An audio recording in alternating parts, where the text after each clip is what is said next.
విగ్రహం Balakrishna 100వ cinema AP రాజధాని అమరావతిలో ప్రారంభమైంది.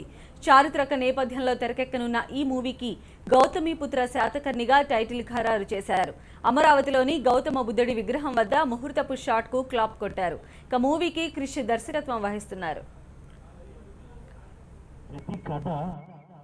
ఒక కథకుణ్ణి ఎన్నుకుంటది, ఒక గొప్ప కథానాయకుని కోరుకుంటది.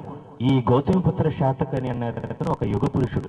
ఆ కథను తీసుకెళ్లి బాలయ్యబాబు చెప్పినప్పుడు కథ మొత్తం అయిపోయిన తర్వాత బాలయ్యబాబుతో చెప్పానమాట, సార్ నేను సినిమా చూసేశానండి గౌతమిపుత్ర శాతకర్ణి అని.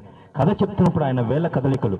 ఫస్ట్ నేను చిన్న డైలాగ్ చెప్తున్నాను, నా కత్తి కంటే నెత్తుటి చుక్క ఇంకా పచ్చిగానే ఉంది అని బాలయ్యబాబుతో అంటాను. అనగానే ఆయన కళ్ళు మారుతా ఉన్నాయి. కథ చెప్పడంగానే ఆయన ముఖ కదలికలు, ఆయన చెయ్యి ఇలా వెళ్ళిపోయింది, ఆయన వేళ కదలికలు. ఆహా, నా శాతకర్ణి ఇతనే. ముందు ఇప్పుడు పూర్తిగా శాతకర్ణి కథ చెప్తున్నప్పుడు నేను ఈ శాతకర్ణిని చూశానన్నమాట.